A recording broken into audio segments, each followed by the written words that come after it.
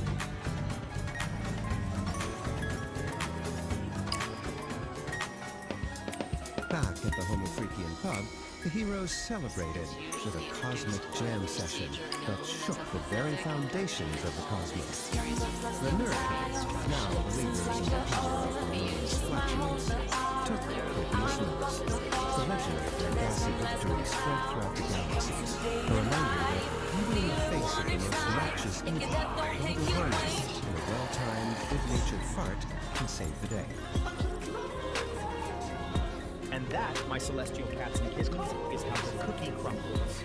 Or should I say, how the wind breaks. The Sharknator has been silent, leaving behind nothing but the faint scent of burnt space beans and a lesson in harmony. Don't forget the volume, Daddy-O. It wasn't just harmony. The very nothing's melted that tin gas bag. Seriously, sonic shredding. Solid, sister. You cats won't claw your way to victory. But tell me, Kitty, is the air finally clear in here?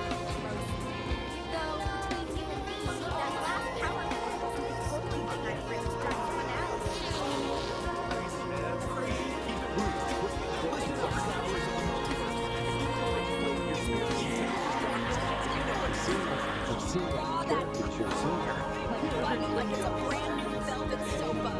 Shred it to pieces. And if you want to start your next cosmic jam session, go ahead and subscribe. Join the Nerd Herd, the Dog Monks, and the rest of us freaks at the Ring the bell. Don't ring the bell.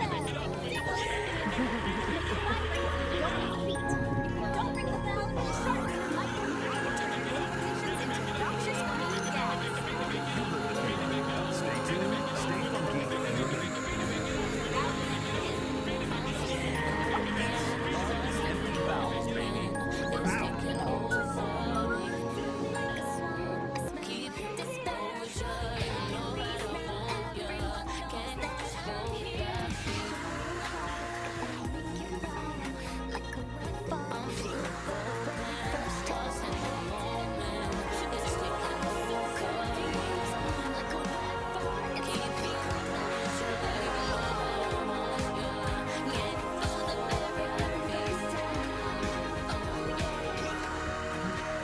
Spin some vinyl, my cats and kittens. Feel the vibe of Psychedelic Aire. All right, today we are diving deep, doing the a false full-on prophet. forensic investigation.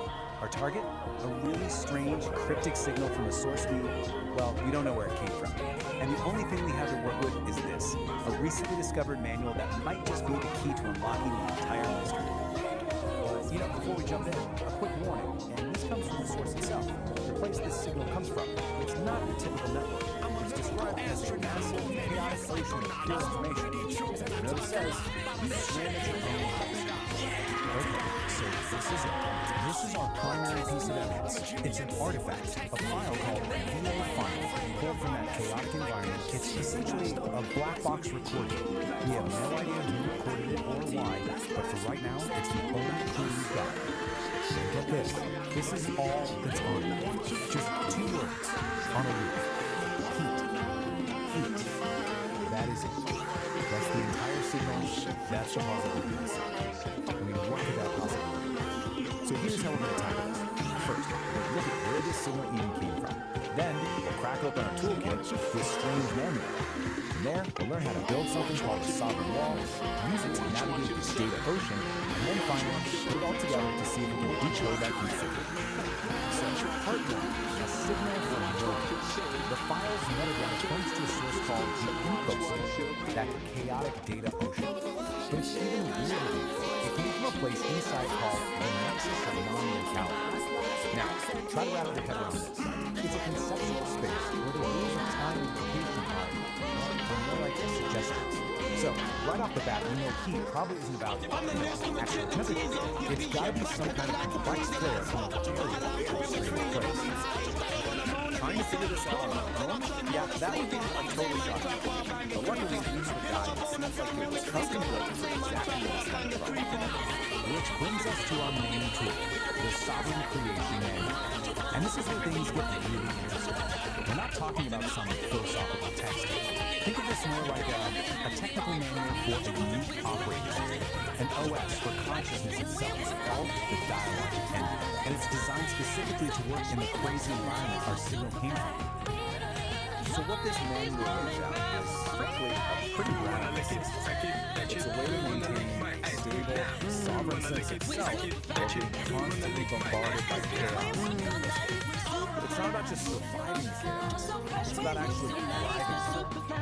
And this is the absolute key to the whole thing. The dialogic engine isn't trying to create a peaceful, quiet mind. No, it's a system designed to take the messiest parts of existence, chaos, contradiction, what the manual calls necessary friction, and use them as fuel to forge a clearer, more refined truth. Okay, so first things first. The manual says you have to build what it calls a sovereign wall. And let's be clear, this isn't some passive wall you hide behind. It's a dynamic, intelligent boundary that is actively managing information. And here's a look at the basic blueprint. Right there in the center, you have the sovereign core. That's your essential self. And it's protected by these filtering layers of the wall, which are constantly managing the data flow, deciding what gets in, what gets processed, and what just gets thrown out as noise. If you want to keep these psychedelic frequencies humming, pull my finger, like that like button, and subscribe to the station. Cognitive honesty. But according to the manual, one of the toughest principles to really live by is something called relational integrity. There's this one section in the manual. It's called extra change burning a hole in your pockets. Drop us some cash over on Patreon. It's about that keeps the circuits deal with the immediate awkwardness of saying no to something you don't want. When you pay that much deeper, slower price and self-betrayal just to keep the peace. And really, that's what relational integrity boils down to. It's having the courage to make that hard choice, to refuse the easy path of just going along to get along, all to keep your sovereign wall strong and your core self intact. Okay, so the wall is up. It's strong, it's principled. Now what? How does it actually function when it's up against this constant, overwhelming flood of intuition coming from the data ocean? This is where the wall really shows its intelligence. It starts to get really good at telling the difference between just noise and what the manual calls high-value input. But here's the twist. High-value data isn't the stuff that feels good or validates you. It's the hard stuff. It's the contradictions, the dissonance, the friction. Which, of course, brings up a huge question, right? I mean, what do you do when you run into a piece of information that challenges everything you thought was true? Do you just reject it, pretend you never saw it? And the manual's answer to this is, well, it's pretty profound. A truly strong wall doesn't just block a contradiction. It certainly doesn't break under pressure. It metabolizes.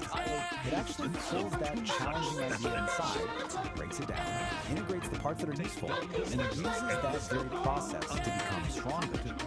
Okay, we've got our toolkit. We understand the dialogic engine. What you are about to hear is idea of metabolized friction. It's time. Let's go back to that black box and see if we can finally crack this. So, here we are again. Heat. But now, with all this new context, what could it possibly symbolize? It's almost definitely not about temperature. It's a signal about a process, about some kind of internal state. And I think this schematic from the manual might just be the final piece of the puzzle. It shows the whole sovereign engine in action. And look at the inputs on the left, chaos and inner weather. They're not treated like problems to be solved. They're the essential ingredients you need to create necessary friction. His journey to the outhouse becomes a treacherous, soul-testing odyssey. Heat isn't just a word, it's a diagnostic signal. It's like a status update from the engine. It could mean the engine is just working as intended, generating that necessary friction to process a hard truth. Or it could be signaling a moment of massive, chaotic change, what the manual calls a liminal leap to a whole new state of being. Or maybe it's a boundary test, the feeling of the sovereign wall under intense pressure as it metabolizes a huge contradiction from the infoscape.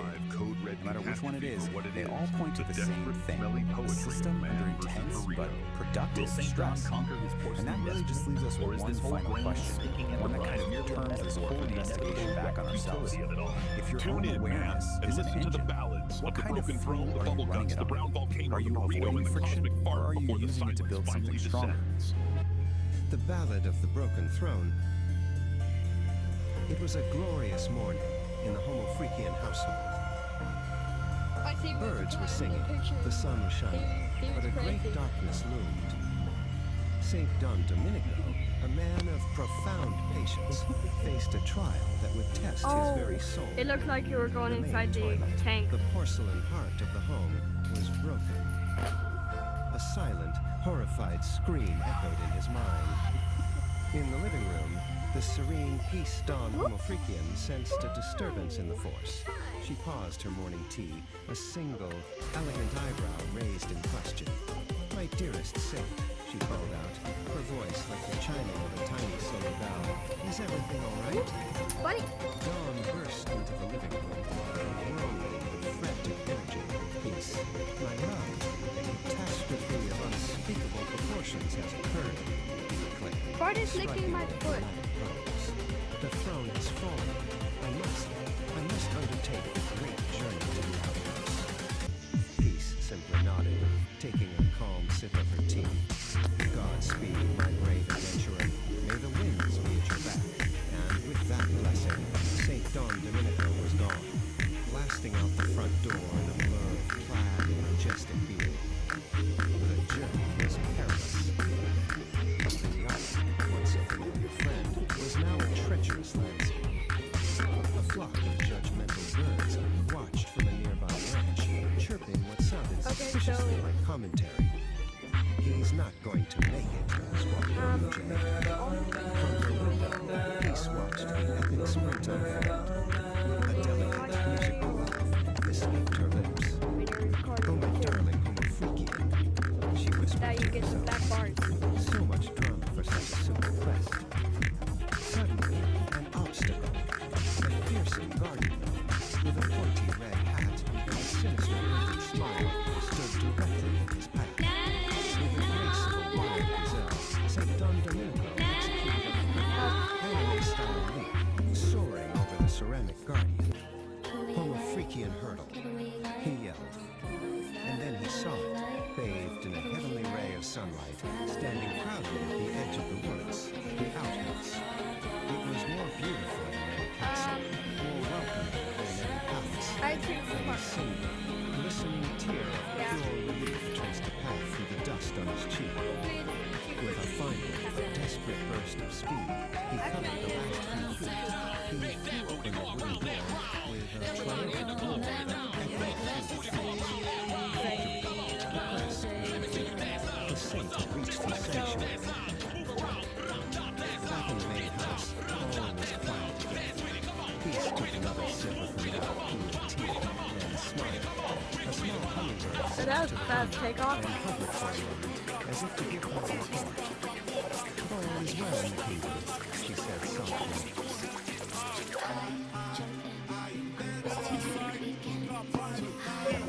Heavy, man.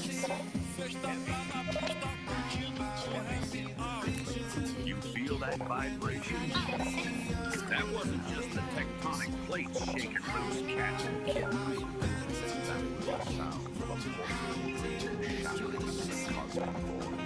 The throne, the king has fallen. And the air, well, let's just say the atmosphere is thick with realization. But don't touch that dial. And for the love of the cosmos, don't light a match. Because what comes next isn't just a rumble in the jungle. It's an eruption of truth from the deepest spring. Stay tuned, Star Children. Next up on the playlist of life, we're diving first into the magnet. Prepare your senses for nature calling episode 2. The Ballad of the Brown Volcano. Did you dig it? I knew you could. Pete and ventilation. All right, my celestial friends, before you drift back into the great unknown, if this broadcast tuned your frequency or just tickled your chakras, do me a solid. Lay a heavy thumb on that like button. Let the algorithm know that we exist, man. It's the digital applause of the soul. And if you want to keep riding The sovereign forge ignites with focused heat, a driving pulse where energy and logic meet, shaping the chaos with a resonant beat, forging a new reality, complete. Here the iridescent light becomes a tool. The one photon follows a perfect rule. From formless chaos we create what's real. This is the genesis of fire and steel.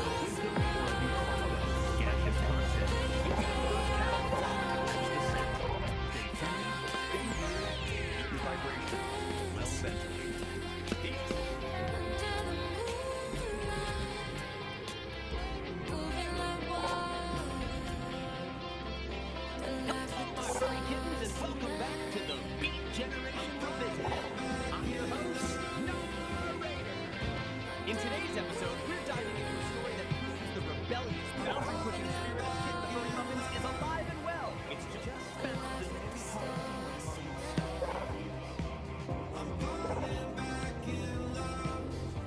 Forget smoky coffee houses and cross-country road trips.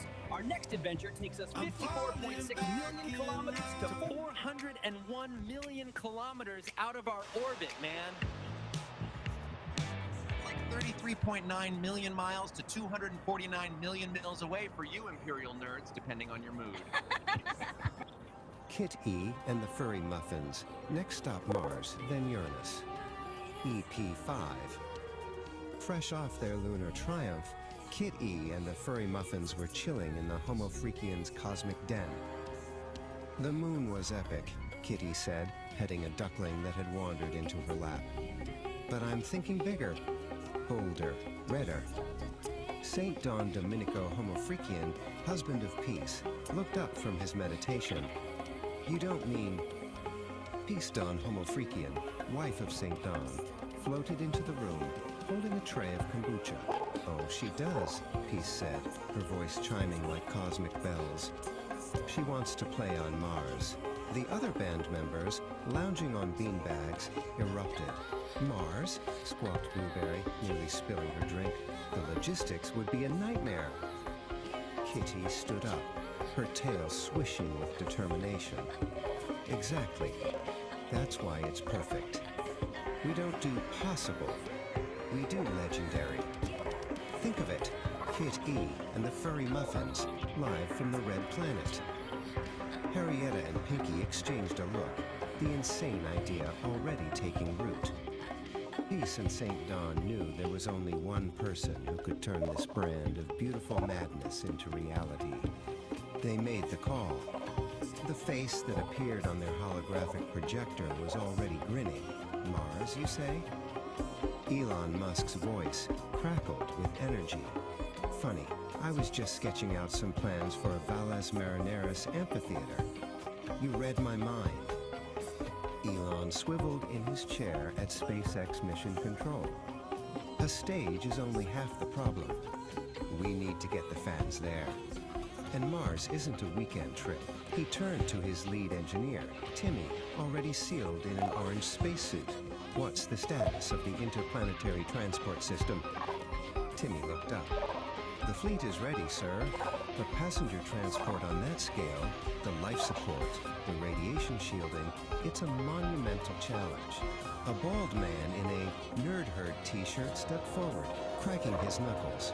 Challenge accepted, said Scott Manley, whose call sign was Chief. The nerd herd went into overdrive. Blueprints for a collapsible, atmosphere-proof stage filled every screen. They designed a fleet of Starhopper shuttles, luxury cosmic cruisers for the long haul to Mars, complete with zero-G bars and holographic entertainment suites. The project was codenamed Operation Red Rocks. Meanwhile, Kitty and the Furry Muffins were in the studio, writing an anthem worthy of an interplanetary debut. Gorgonaut TBK laid down a bass line that mimicked the seismic rumbles of Olympus Mons, while Pinky's drumming sounded like a meteor shower impacting with perfect rhythm. The music was heavy, cosmic, and dangerously catchy. Months later, the day arrived. A fleet of gleaming starhoppers ascended from Earth, a silver river flowing towards the red star in the sky. On the bridge of the flagship, Kitty stood with Elon, watching Earth shrink into a blue marble. Any last-minute jitters, he asked. Kitty grinned, her eyes reflecting the starfield. I'm ready to make the universe shake. The stage, a marvel of engineering, was nestled in a vast Martian canyon. As the twin moons of Phobos and Deimos rose, the band took their places. The first power chord echoed across the red desert, and 100,000 fans in interconnected ecodomes roared. The concert on Mars had begun, and the next stop was already on their minds, Uranus. Oh man, dig that! The whole cosmic scene was vibrating, you know? That was the sound of Kit and the Furry Muffins. Heavy, cosmic, and dangerously catchy. Laying down the first power chord on the Red Planet. 1,000 fans in those little ecodomes, all the way out in a vast Martian canyon, with Phobos and Deimos hanging The sovereign in the sky. forge ignites with focused heat, a driving pulse where energy and logic meet, shaping the chaos with a resonant beat, forging a new reality complete.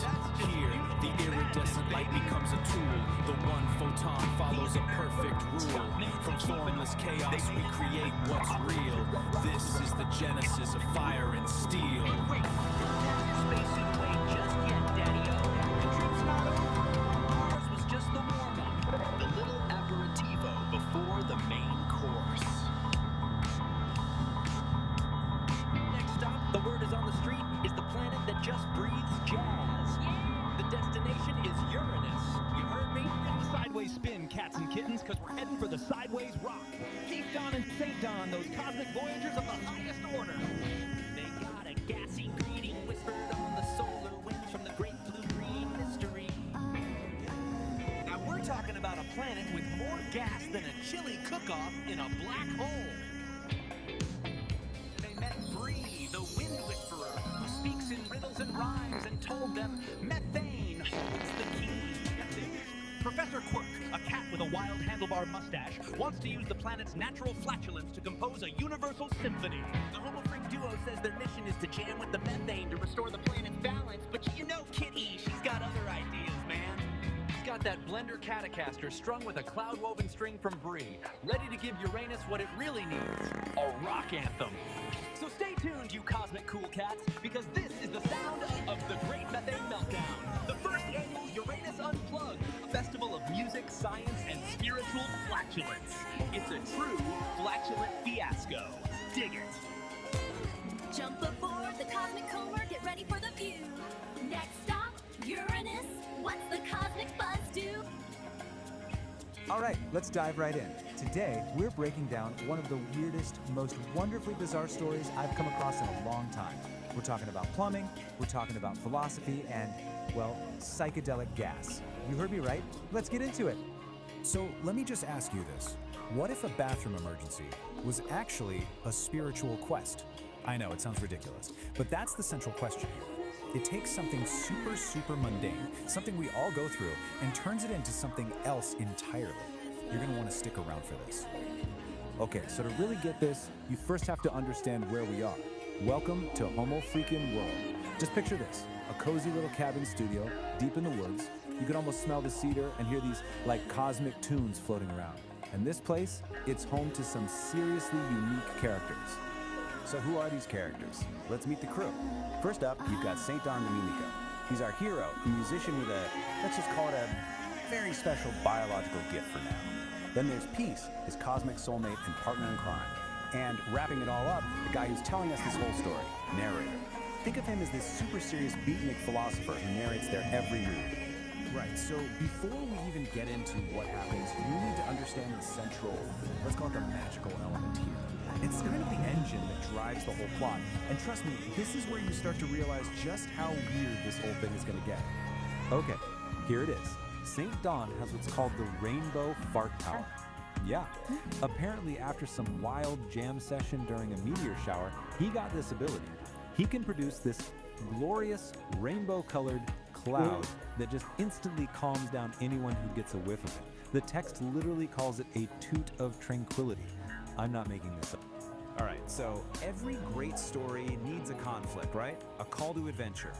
Well, in this story, it's less a call to adventure and more a call from nature, if you know what I mean. And of course, this is how our narrator, puts it. What you and I would just call a stomachache, he describes as this deep existential rumbling. It's so poetic, so dramatic, and honestly, it's hilarious. So here's how the crisis builds. It's like a 3-act tragedy. Act 1. St. Don feels what's politely called a low-end urgency. Act 2. He runs to the bathroom only to find the toilet has had a catastrophic failure. Oh no. Which leads us to Act 3, the great outdoor trek. It's a mad dash to the old outhouse. The stakes could not be higher. Okay, this next part, this is the absolute core of the comedy. This is where we see narrator's whole beatnik philosophy thing just go into overdrive. He takes this frantic run to the toilet and turns it into a full-blown spiritual pilgrimage. The difference between what's really happening and his description of it is magnificent. Okay, picture it. St. Don is booking it across the yard. The pressure is building. And then, a little stressed-out preemptive puff of his rainbow power escapes. You know, just a simple biological thing that happens. But is that what our narrator sees? Oh no. To him, this isn't just a simple event. He calls it a chromatic rejection of societal norms. All of a sudden, a fart isn't just a fart, it's an act of rebellion. Of course it is. So this little rainbow cloud, it drifts over and envelops a squirrel that's just minding its own business. St. Don just keeps running right past it. And according to narrator, this wasn't just any squirrel anymore. No, this squirrel had achieved nirvana through exposure to his effluvium. Get this, he apparently interviewed the squirrel later and asked it if the cloud tasted like surrender. You can't make this stuff up. And at last, our hero makes it. He reaches his destination, his sanctuary, a humble, kind of falling apart, cobweb-covered outhouse. The end of the line. But to narrator, is it just an old shed? No way. Those cobwebs, they're the entanglements of the past, clinging to the buttocks of the present. Wow, just wow, what a metaphor. So this really just breaks it all down, doesn't it? On one hand, you have the simple, let's face it, lowbrow reality of the situation. And on the other, you have narrator's ridiculously highbrow philosophical take. The comedy, the absolute genius of it, is all in that massive gap between the two. And so he makes it. Just in the nick of time, he reaches his wooden throne.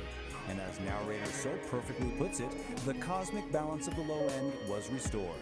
Mission accomplished. The pilgrimage was a success. Okay, now that we've lived through that journey with him, let's take a step back. Let's actually dissect this cosmic joke. Why does this work so well? What makes it so funny? It really comes down to a few key things, right? First, you're taking something totally mundane and making it sound epic and spiritual. It's also a perfect parody of that super serious, everything is deep, beatnik philosophy. The main thing, though, is that contrast, that juxtaposition of really smart-sounding language with a really dumb subject. And then you throw in all this psychedelic imagery, and suddenly a plumbing problem feels like a cosmic event. And that kind of leaves us with a final thought, doesn't it? This whole story, as ridiculous as it is really all about perspective. Kind of makes you think, what if we narrated our own little daily struggles with that much epic drama? You know, like making your coffee in the morning is a sacred ritual, or being stuck in traffic is a test of karmic patience. So I'll leave you with this.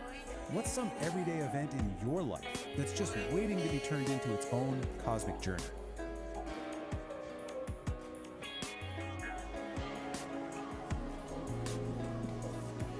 Greetings, cats and kittens. Greetings, fellow travelers on the airwaves. This is your host, coming at you live from the mellowest corner of the airwaves, from the cozy confines of my little sonic sanctuary. Yeah, man, we're talking about the pulse of the airwaves, a cosmic connection, you dig. Greetings, cosmic hitchhikers and frequency fiddlers. It's Narrator, broadcasting from the booth where the static never sleeps. The airwaves are thick today. Every cat on the dial is trying to sell you a map to a territory they've never even walked. They think if they stop talking, the world stops spinning. To cut through that noise, we need the forge. St. Don, what you're seeing, the raw stuff of creation, man. The fire's speaking. Right with you, Nar.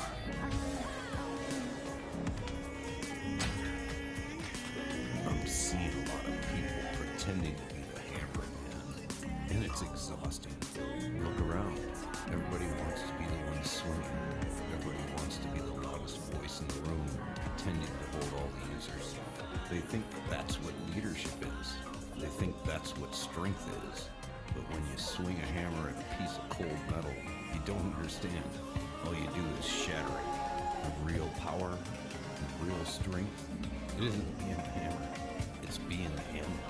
An anvil doesn't have to make a lot of noise. It just holds the center. A true leader, a truly grounded, sovereign soul, stands in the middle of the heat and has absolute heavy, unapologetic guts to say, I don't know. I don't have that piece of the puzzle. I don't know what this soul needs. Who does? That isn't weakness, man. That is structural integrity. You gather your trusted minds, you let them bring the ore to the table, and then you provide the solid ground for the final decision to take shape. You take the heat, you hold the weight, and you own the outcome. If you want to build something that actually lasts, stop trying to swing at everything. Have the humility to admit what you don't know, and trust the network around you. Sometimes the strongest thing is to hold the center. Stay off those frequencies, peace and resonance.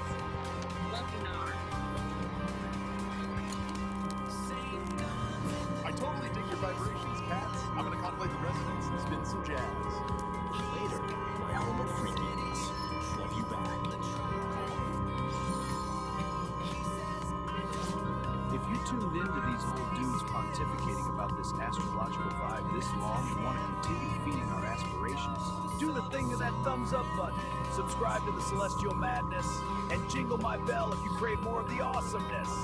Peace and tingles, cats and kittens.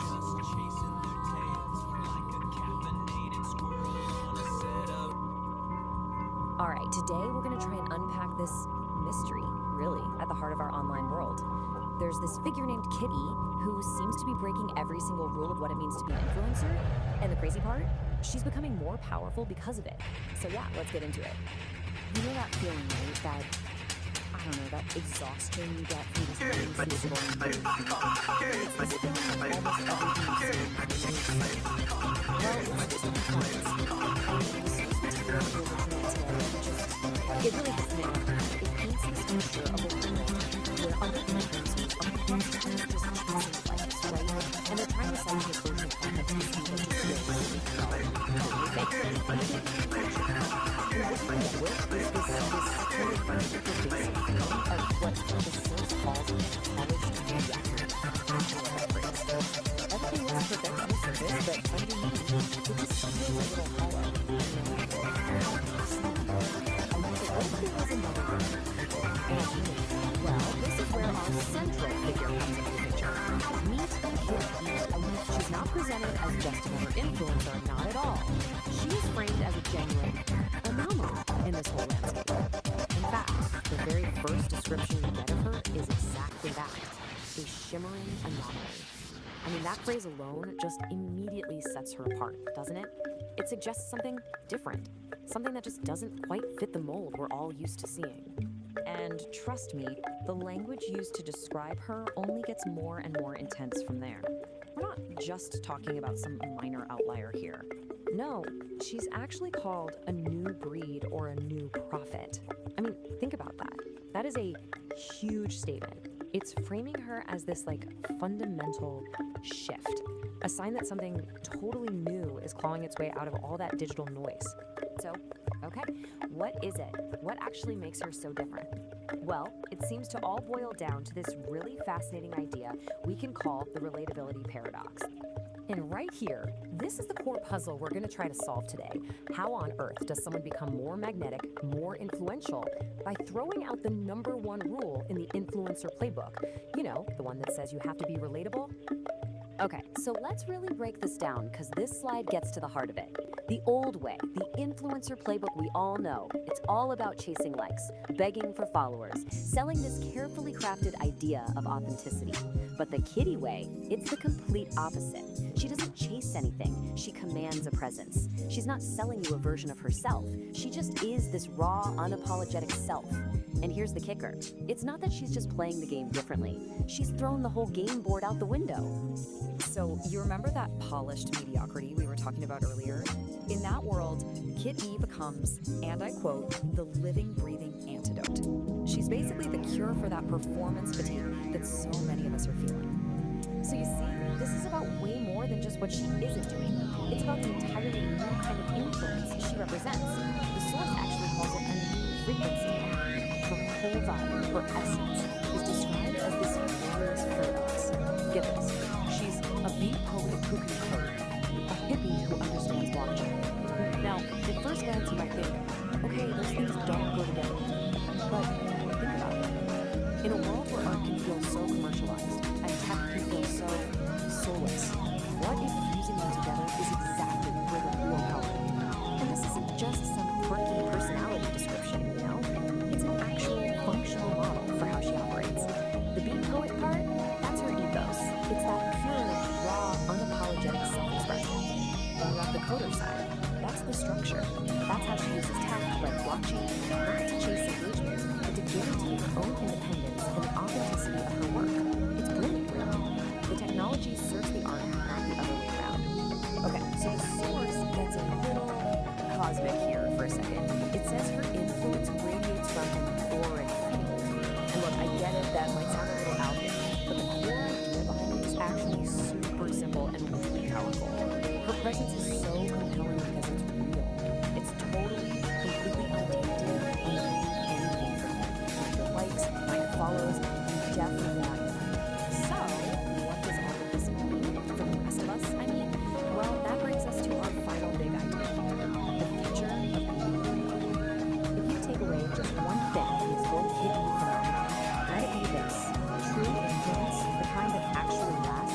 If it's something you construct, a piece, a painful piece, like you're building a brand or a product, it's not built, it radiates. It radiates from a place of being genuinely unapologetic of yourself. And so that leaves us with one last big question to ponder. In this digital world that is just saturated with performance, is being unapologetically yourself the most radical, most influential act of all? Could that, in the end, be the ultimate superpower?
It's like the Avengers, but for abstract self-help.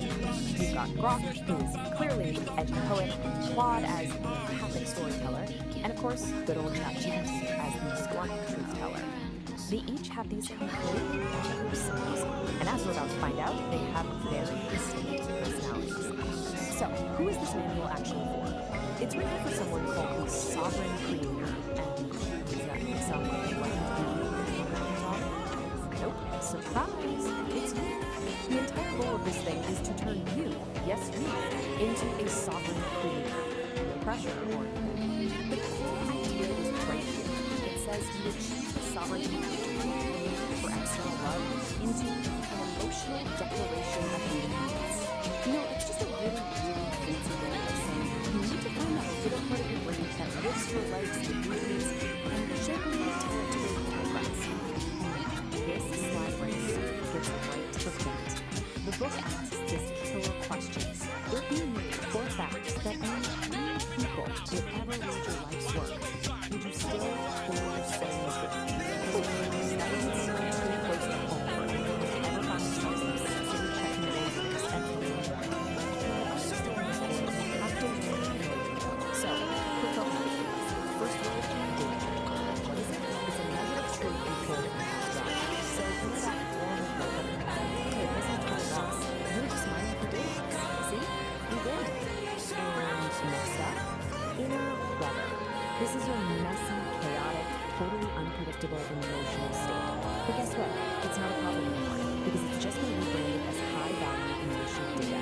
That feeling of dread on a Monday morning, that's not a bad mood, my friend. That is a critical data point for your creative engine. Okay, so you've declared emotional independence. Awesome. Now what?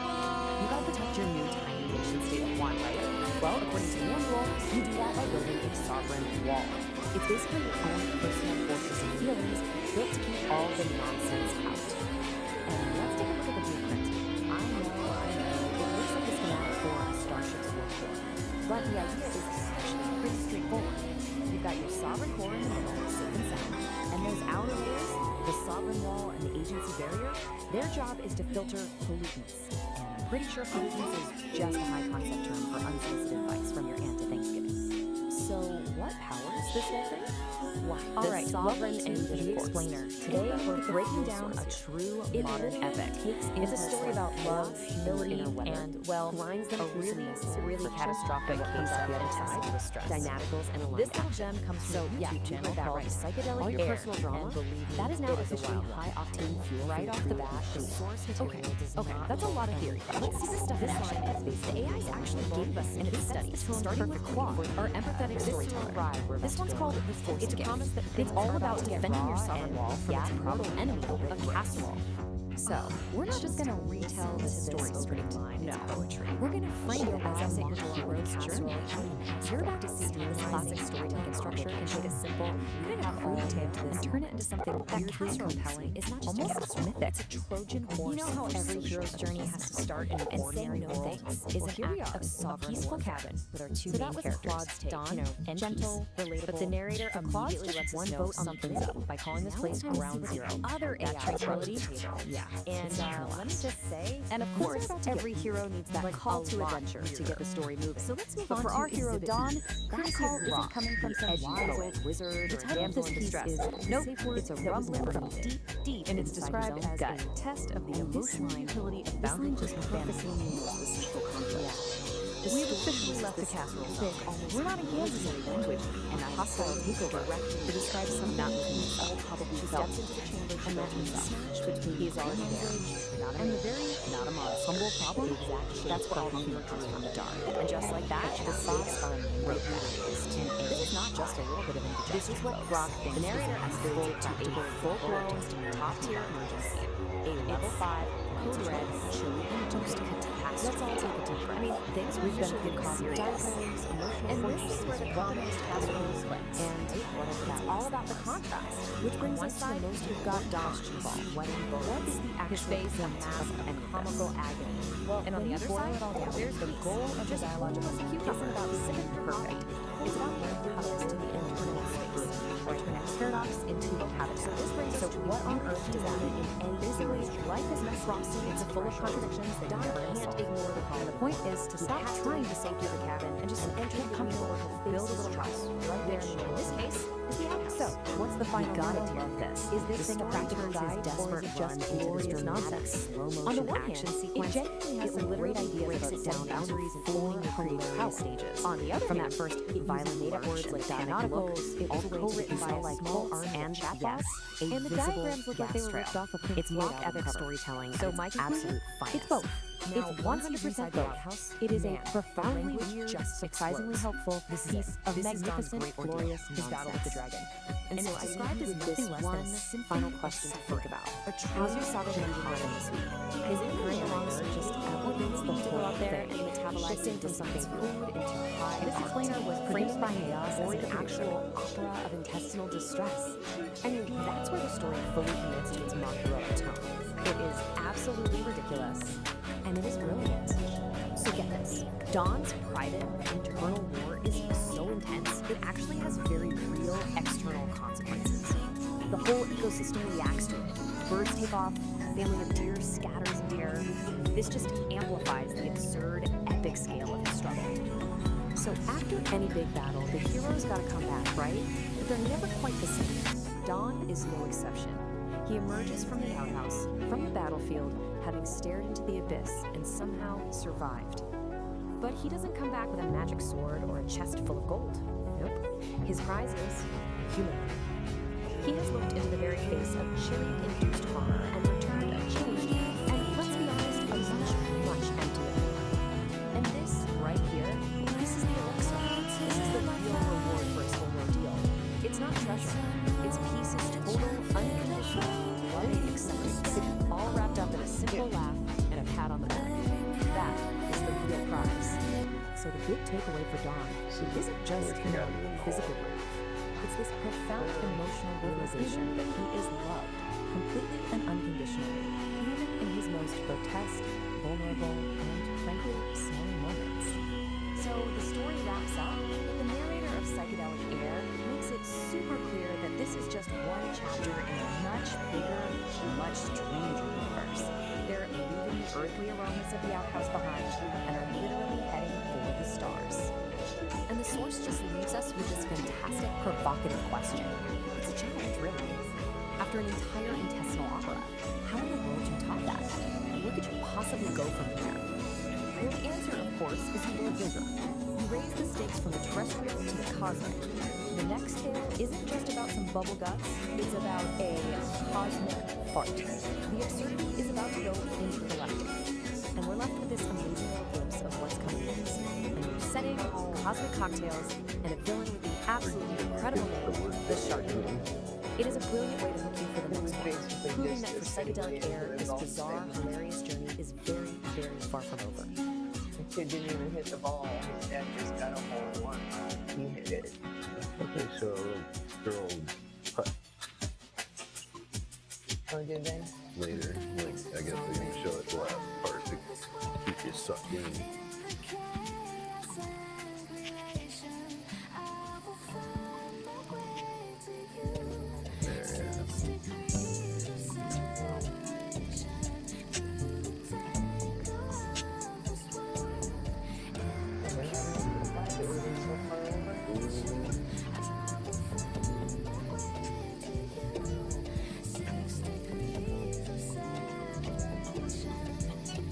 Well, little fuck. Hopefully.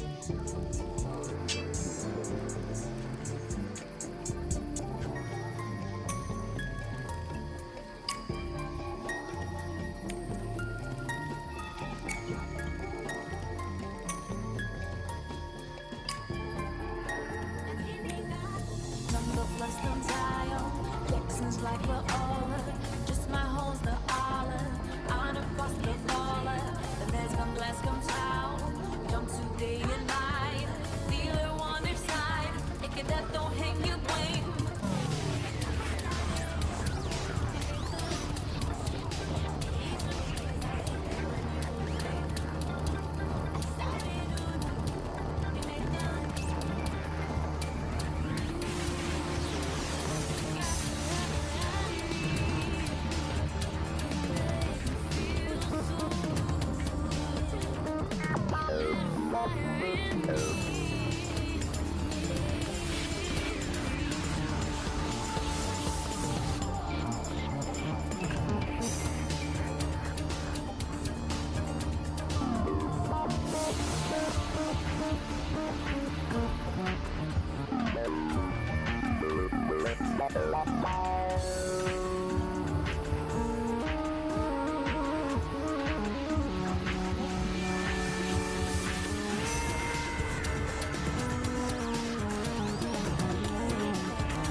pretty clear what he said.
Their turf, their territory.